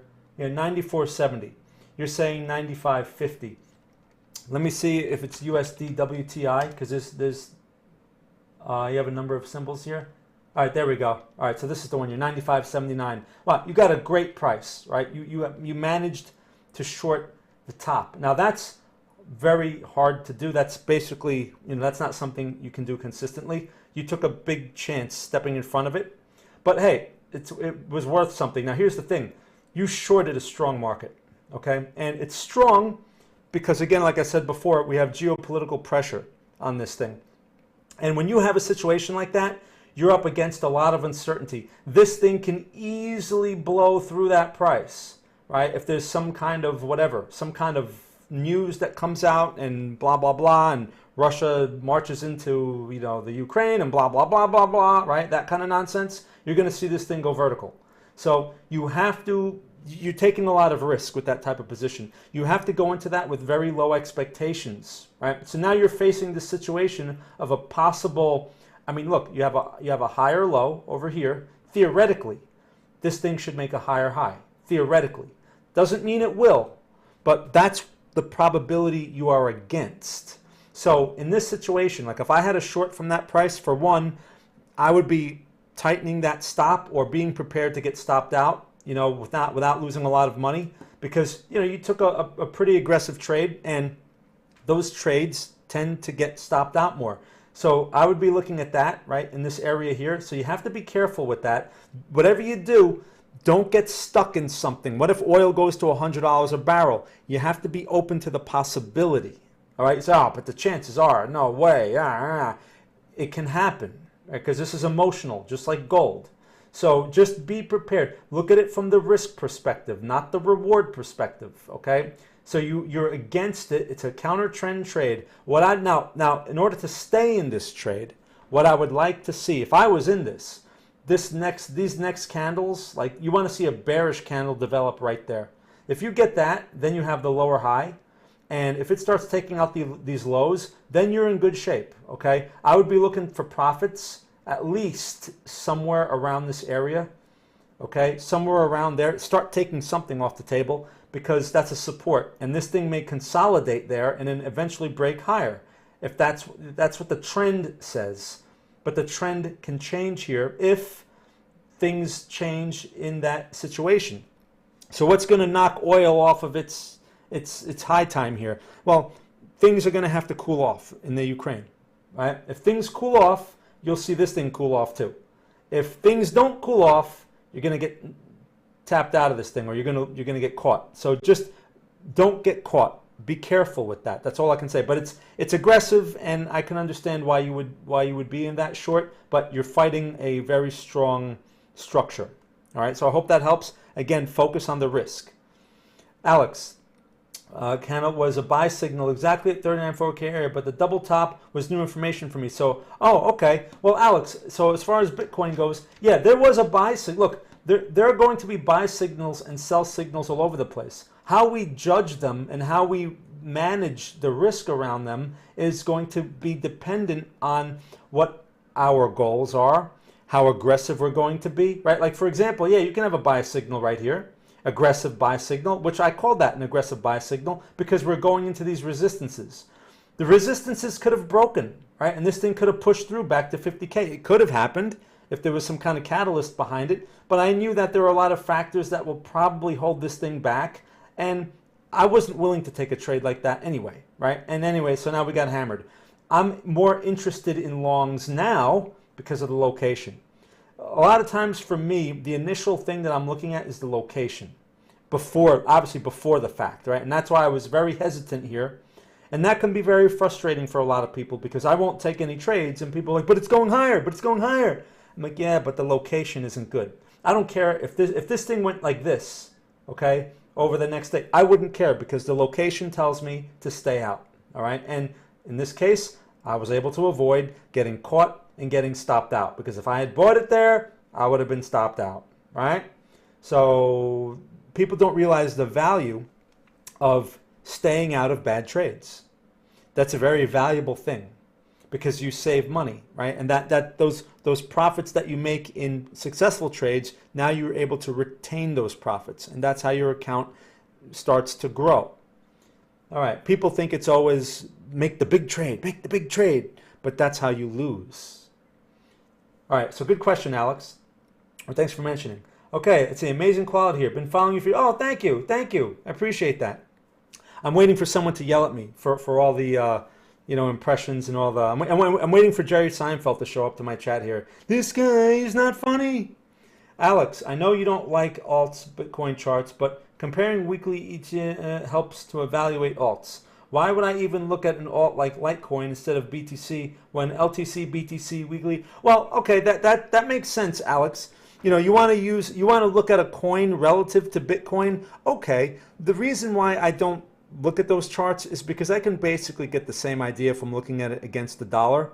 But you know, if you can find some valuable information in looking at a cross pair or something relevant to BTC, okay, you know, certain for certain variables like just general trend, yeah, but all it's telling you is, you know, if the trend is bearish on something like Litecoin against Bitcoin, it just means that Litecoin is moving faster than Bitcoin, right? If we look at that LTC, BTC, all right, all it means is one is moving faster than the other. And it's just like a Forex pair, right? It's the same idea. So, you know, if they're moving the same way, like if Bitcoin and Litecoin are moving both, if they're moving higher together, but one is moving faster, it's going to affect this chart in a certain way. These charts tend to be more noisy, and that's why I don't like them. The dollar is stable, so that's why I like to look at things against the dollar. All right, so anyway, thank you for mentioning, though. It's a good point. On the opposite, ETH, BTC, or, okay. Right, so let's BNB, right? Let's see, BNB, BTC. So BNB kind of like, you know, again, you're talking about Binance Coin, and Binance Coin is obviously going to be affected by Binance, and they can probably do things to make it more interesting, right? Because it's their coin. So, I mean, bullish, you say this is bullish? I don't know. The structure, the midterm structure is sort of, you have this corrective move, and it's trying to be bullish, but these candles right here that's bearish momentum at the moment off of a resistance. So I could see bigger picture, I could see what you mean by bullish, but it's the same idea as Bitcoin. Pretty much is the same idea. Again, I don't need any of this information to make those judgments. Less is more. All right, but anyway, thanks for mentioning. Okay, Kai, all right. Michelle, hey, how are you? Buongiorno, Michelle from Italy. Okay, let's take a look. I haven't seen Michelle in a while. Buongiorno. Buonasera. Okay, it's the only Italian words I can say. I could say some bad Italian words, but I'm not going to say them. I can say some bad words in Chinese too. All right, so here's the chart you want to see. She put that thing probably like an hour ago. I don't know if she's still listening. But here's we've evaluated this chart before. Look at the boxes that I left on my chart here, okay?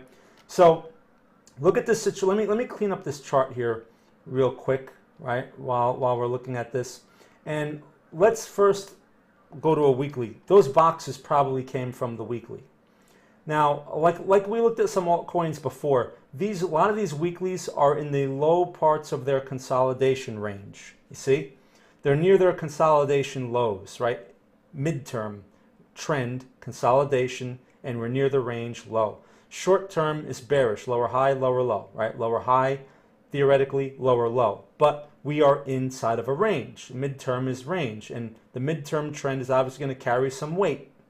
So you're looking at a potential reversal in this area. It's a location to anticipate a reversal. I would agree with that, but again, you're fighting Bitcoin, right? So at the moment, there's no reason to buy this thing. You have a location, but as we know, location is not enough. It's a starting point. So I would be, if you're interested in longs, this would be certainly a place to be watching for longs, but this is likely to break that low at this moment. Even on the daily chart, there are lower highs, right? And this thing's likely to go for that lower low. It's going to be a function of Bitcoin, though. So I'd be watching this low. You may get a double bottom develop. Any type of long trade here would be aggressive until it starts breaking resistances. And that's your first resistance that needs to be cleared. So if that resistance can get cleared, then you're looking at a possible change in structure, and that's when a longer term bullish position would make more sense. But right now, my expectations would not be very optimistic until that structure changes. So you're more likely to see the break of the support. All right, so it's too early for swing trade longs, that's for sure. And as far as inventory, if you're thinking inventory, this is not exactly, first of all, it's an altcoin. I don't believe in inventory for these things. But if you're going to do it, I mean, you're near a low, but just keep in mind, these are not, you may see much lower prices, especially if Bitcoin breaks. Now, you have to understand something about these garbage coins and Bitcoin, and I keep bringing this up. We're going into an unsupportive environment, okay? The Federal Reserve is no longer behind this. all that nonsense that we saw over the previous 2 years is a function of the Federal Reserve pouring money into these markets. Okay, that's what it was. That's where speculative bubbles come from. The Federal Reserve stimulates them. Now, the Federal Reserve says the party's over. So as long as they stick to that idea, these things don't have much potential, okay, until they change. Because that party money has to come from somewhere. It comes from their printing presses, or they don't literally print it. They just basically, they write a check and they create money, and then banks, they lend that money to banks, and then banks lend it to other people, and that money finds its way into these markets, right? So that's why I'm not so optimistic about these things. These are highly speculative assets. They're not investment grade assets. Highly speculative assets do not perform well, historically, do not perform well in these type of environments, rising rate environment. When the Fed changes its tune and Powell comes out and says, all right, well, I think I raised rates a little too much, and I think we're going to stop. When he says something like that, then you'll probably see a change, or maybe the change will start before he says it, right? And because someone will know, insiders typically will know, and you'll see changes in certain things like the bonds. The change will probably begin in the bonds first, and the dollar. And it's not going to be one-to-one. The bonds may change, and then it may take 3 months, and you'll start to see these things begin to change. So that's the clue to watch out for. Until I see stuff like that, I'm not going to be optimistic about these things, okay? All right, because again, these things do not trade on their own. They're worthless assets. They're garbage. So understand that speculative nature. All right, so I hope that helps. Thank you for asking, Michelle. It's always good to see you. All right, let me see what else we got here. Just catching up. Man, I'm slow today. Can you please take a look at Intel, Alex wants to see. Okay, Intel. Now, talk about investment grade assets. Now, am I going to call Intel a garbage stock? No. Intel is an industry leader. Intel is not an altcoin. Interesting. I'm guessing Intel had a not so favorable report. So again, this is great, Alex. Thanks for bringing this up. This is what I'm hoping to see in my chat room. People bringing up stuff like this, because this is certainly one to keep an eye on. Now, keep something in mind. The market's closed, so this is not today. This is Friday. So tomorrow we'll see the story with Intel, how it changes. But you're right, these are attractive inventory levels for Intel. But like I just finished saying to Michelle, Intel is a tech stock. Intel is going to be affected by the rising rate environment. So while this is a great place to accumulate, let's take a look at a weekly chart. Look at this. This is certainly, if you're talking about investing in Intel, these are certainly good prices. Look at the range low. Look where you're going. Look where you're going on this thing, right? Look at this range low. Look at this. Look at that. What price is this here? 43.63, and right now we're at 45.04. Well, yeah, on Friday it closed at 45.04. Definitely, that's a major support that you're going into. So if you're going to do anything with Intel as far as inventory, that's certainly a decent price to consider. Okay, you're definitely not buying highs there. You're buying into a support. Okay, I would expect other buyers to step in there as well. But keep in mind, we're not going into a favorable environment. So it is possible that Intel can break that support. So if you're going to start accumulating inventory, just understand you don't want to overload. Your next support after that is going to be here around 36.65, something like that. So it's got a lot of room to play with there, and you can basically get some much better prices if you're patient on something like this, if this thing follows through. At the moment, momentum is bearish, and I'm guessing that's because they had a not so good report or something, right? That usually when I see a candle like that, I don't even have to look up the news. The first thing people do when they see, what's the news? Let me look up the news. I don't need to see the news. All right? I know that there's a gap, right, which is typical of a bad company report or whatever, and a nasty candle. So I know that's a reaction to some type of news typically. But you're right, Alex, definitely good levels. And Intel is investment grade. I don't think Intel is going out of business anytime soon. And I don't think they're still pretty much a well-known industry dominator. So I would certainly call that a good level, all right, if that makes sense. There's no buy signal in this thing yet, and there's no reason for swing trades. But inventory, I agree. Small bite though. Remember, with inventory, you have to have an inventory plan. You don't just say, well, I'm just going to buy a little bit because I just like to buy a little bit. You have to have like a purchasing schedule, and you have to have a predetermined amount of money that you want to invest. So perhaps you say, I want to invest $5,000 in Intel. Okay, now you're going to split that up over 10 months, right? And if you do the math, that's going to be, what is that, $500 a month that you're going to use to buy Intel. So you pick your date, right? That's your schedule. And once each month for the next 10 months, you invest $500 in Intel. If Intel works its way to $30 or whatever, you're going to be getting into some really low average prices rather than buying all $5,000 at this price. Does that make sense? That's the inventory game. It has to be spread out over a number of months. Otherwise, you get too big too fast and you take too much risk, especially in a market, in an environment that's not going to be favorable to tech stocks. All right?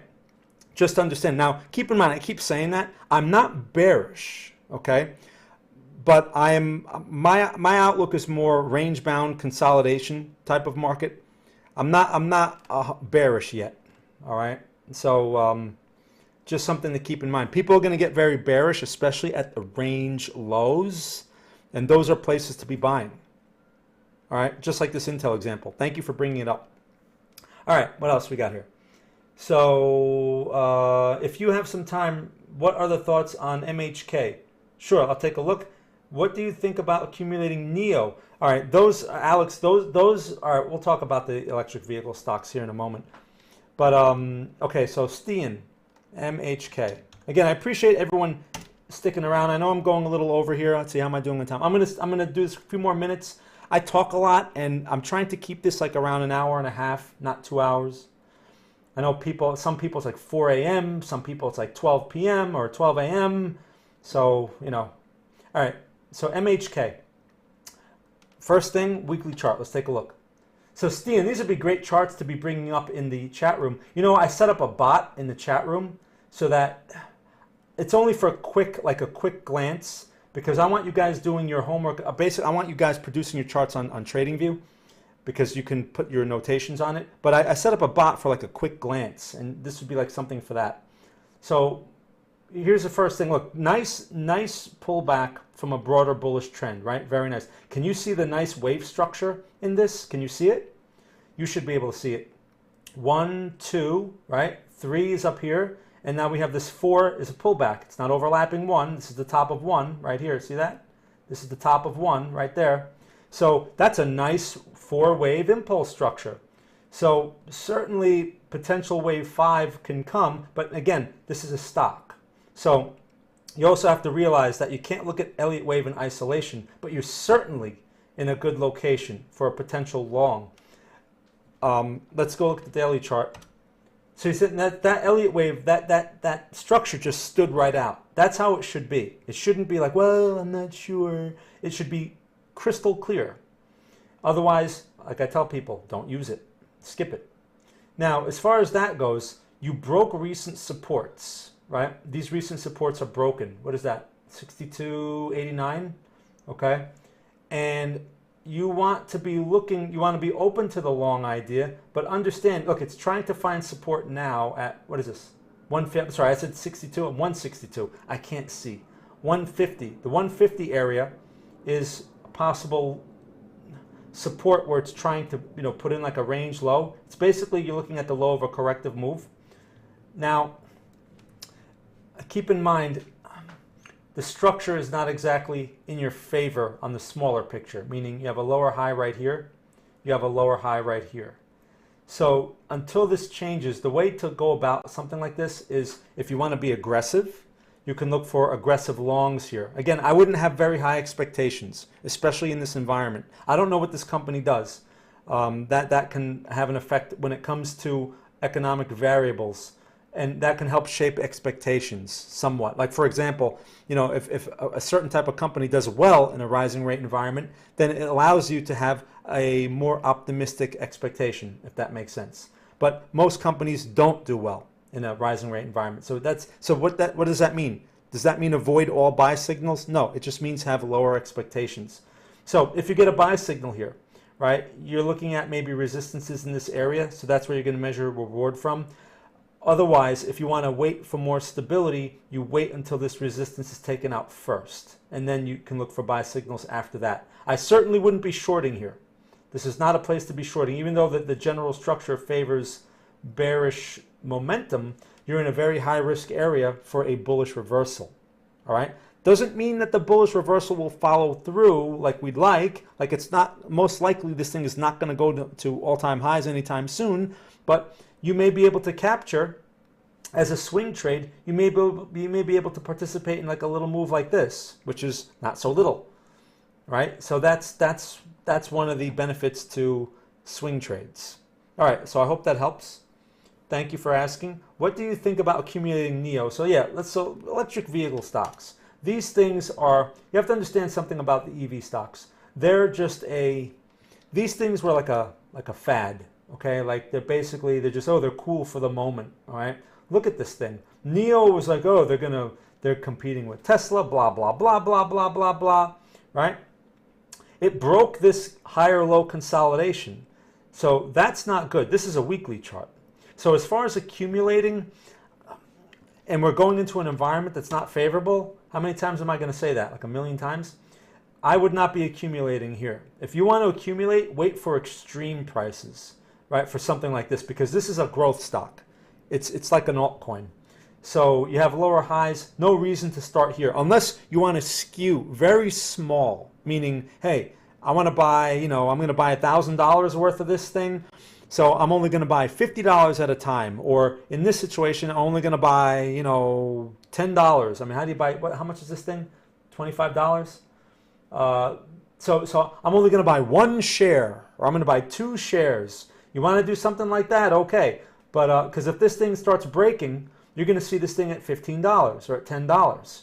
I'm not certain that it will go there, but that's the structure you're facing in an environment that favors that probability. I'm thinking in terms of probabilities. There's nothing optimistic about this or its industry in this environment. So something to keep in mind. So if you want to accumulate, I would skew smaller. And when these things stabilize and the environment begins to change, then perhaps you'll have a nice little position with an average price of around $15 or $18. This process that I'm describing can take a year or two. It's all going to depend on the Federal Reserve. All right. So anyway, thanks for asking. But so accumulating near around $15 to $20 range. Okay. Yeah, I missed that part of your question. Yeah, those would be better prices to consider than compared to where we are now. But even then, if there's no stability in the price, I would suggest skewing smaller. All right, good question. Montasser, hey, good to see you. Thanks for stopping by. Farhat, Putin going live in 40 minutes should. Okay. Oh well, the thing is, the market's closed. So where can we see? That was like an hour ago. How's Bitcoin doing in this situation? Right. So look at this. So I guess Putin must be saying things that the market doesn't like. And I suspect with Bitcoin looking like that, the S&P is not going to be too happy about it either. Okay, so there you go. Russia is doing their thing. You have to understand something though. Sure, it can affect movement, but don't react to it. Especially, you have to understand governments and these people, government leaders. They want the public to have certain perceptions, or they're trying to, you know how they do things. They all do it, right? Deception is a key thing. So you can never believe what they say. Never use logic and apply logic to what these people say. Price will react. Do not react. Let the price do what it has to do, and let the price either go to another support, find stability, or whatever. Because when people react and they apply logic, they're all going to do one thing, right? They're all going to get short, and they're going to short right into a potential bottom. You don't want to get caught in that situation. Never react to the obvious, especially when it's a government official, no matter who it is. If it's a government official speaking publicly. Okay, so thanks for mentioning that, Farhat. Okay, Dan, I've asked this in the chat, but I'll end. On BTC, bullish subwave from 33K is 1 of 5. Then this could be a bearish leg of an A. If so, that means B is coming for a short term. All right, so back to Bitcoin here. And if Bitcoin on the bullish subwave from 33K is 1 of 5. So you're talking about this leg right here, 1 of 5. So this is possibly 2 of 5, okay? But as we know, wave 2 doesn't retrace lower than the bottom of 1, okay? So if this is a wave 2, it still has plenty of room to test 30K, basically. And if it breaks 30K, then you know what that tells us, Dan? That tells us that this is not a wave 1. If it breaks 30K, that means it's not wave 1 of 5. You understand that? That's how the wave counts help you change your perceptions and expectations. That's why following those rules, those 3 rules of an impulse, are so valuable, because they can tell you, oh, we had an impulse, that we no longer have an impulse because this rule is no longer in play. That's very valuable. All right, so thank you for asking. Okay, yeah, thanks, Kai. Yeah, again, I'm strict and I'm hard on people. I try not to be too hard. I always try to be respectful, but I'm hard on people because I want you to do well. And you know, as you can imagine, I'm very hard on myself also. I'm not just hard on people. So let's see. Alex, when I was talking about alts charts, I was talking about a really long period. That's why I was mentioning the weekly time frame. Okay. Well, thank you for clarifying, Alex. Litecoin Bitcoin was a continuous bearish trend over the years. Okay. Well, I mean, but again, that just tells us that Litecoin is moving faster than Bitcoin, you know, in a bearish way, right? I mean, that's basically what it means. But okay, I understand your point. I would like to also buy, okay, but the weekly chart kind of looks really bad. Well, yeah, again, that's another growth stock. They're going to look that way. Hey, Adrian, good to see you. Thanks for stopping by. Putin just ordered troops to secure. Great. All right. Thanks a lot, Russia. Thanks a lot. I'm worried about my Romanians because, you know, you guys are next.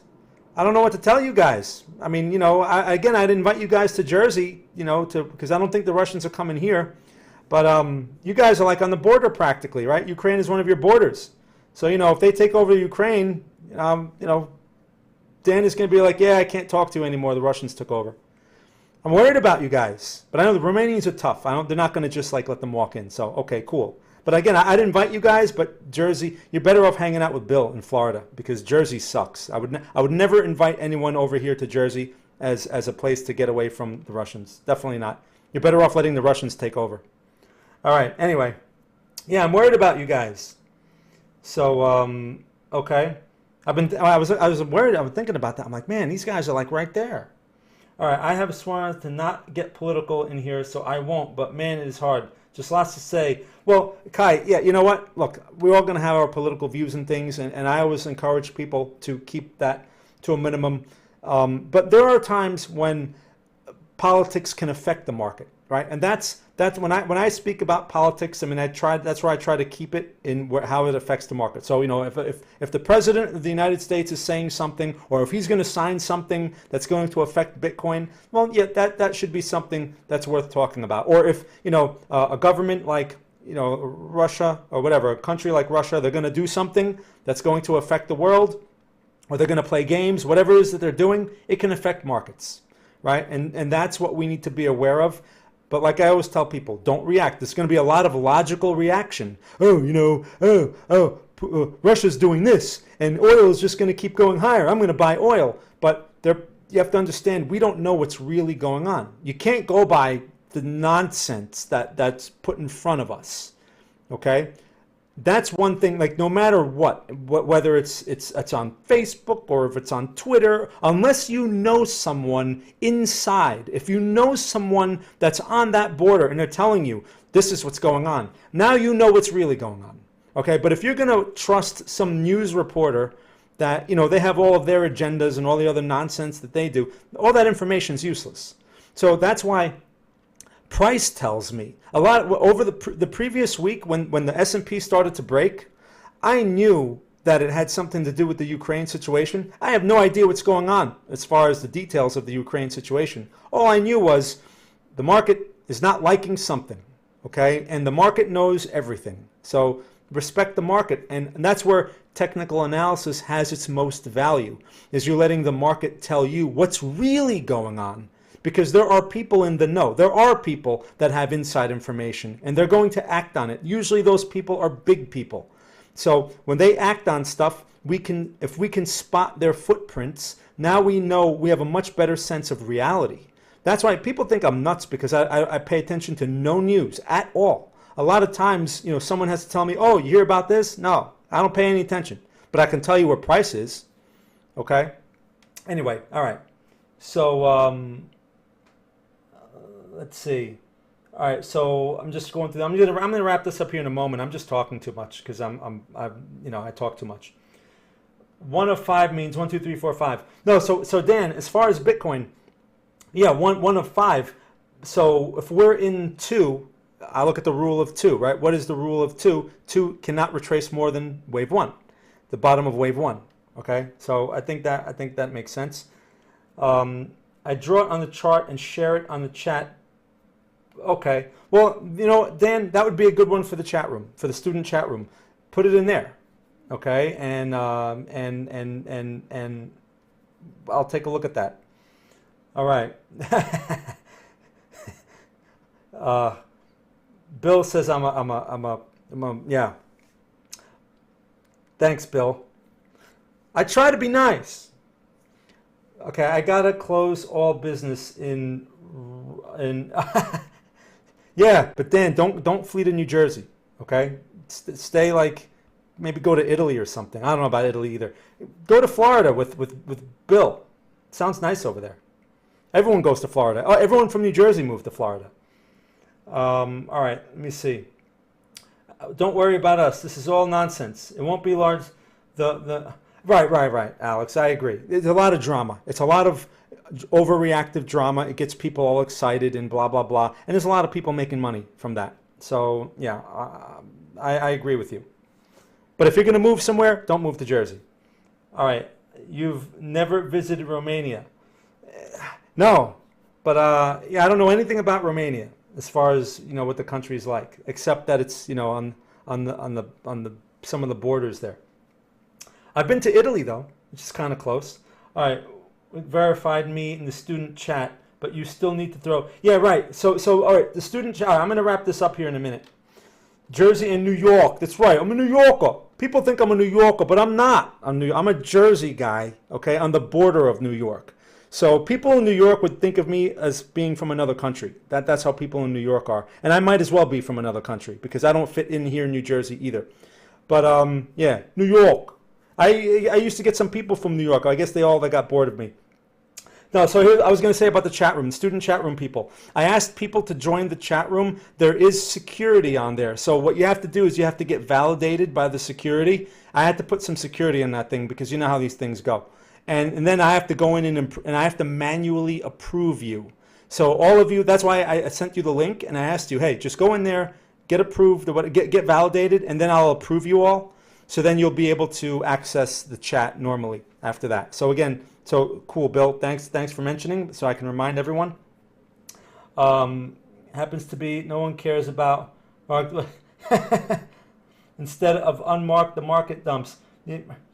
Right. This yeah, you know, you can't go by like what you read and what you see. There's a lot of other stuff that's just so obvious. That's not being, and a lot, you have to understand too, people are mindless. They just follow what they read or they follow what they see and they believe that stuff. So anyway, it isn't weird that the Ukraine just legalized is soon having a bill and Russia some kind. Oh, yeah, now we're getting into conspiracy theories. Yeah, I don't know, Alex. I don't know. All I know is the Russians are going to be knocking on your door soon. So if I follow the news, CNN told me that they're gonna go into Romania next. So anyway, all right, you guys. So I'm gonna leave you guys with that. Again, the key lesson here. Oh, for students, again, go to the chat room, get validated. I'll let you in. So by tomorrow or by tonight, you guys should be able to access the chat room. I want people to communicate with each other. The point of that chat room is for students to help students, right? I'm not going to sit there and hold hands all day. I can't. I have to fix Greenbridge, and I'm going to spend the next, probably it's going to take me a few weeks or longer to move everyone from Greenbridge onto a similar chat. So I'm not going to be able to hold hands. But what I want to do in that chat room is see people's charts, right? Because you have to. I have rules in order to stay in the chat room. You have to follow the rules. They're not hard rules, but you have to follow them. Otherwise, I'll kick you out. As a group, I want people as a group we can find trade ideas. All right, and then when we come up with a trade idea, when we see one, it's not a requirement, but when we see one, I'm going to take that trade idea and I'm going to put it in the signal room. Only I can type in the signal room. So I will put it in the signal room and it should pop up as a push notification on your phone if you have your phone set up right. So now we can get signals that perhaps a student found. Right? Like, for example, I had a guy, Ludus, a couple of weeks ago on one of the homework assignments. He sent me this beautiful signal of silver. It was a silver long. And I'm like, man, if I had the time, I would send that out. So with the signal chat, I can do that, right? I can say, oh, look, here's a chart of silver. Here's the buy idea. Here's the trade idea.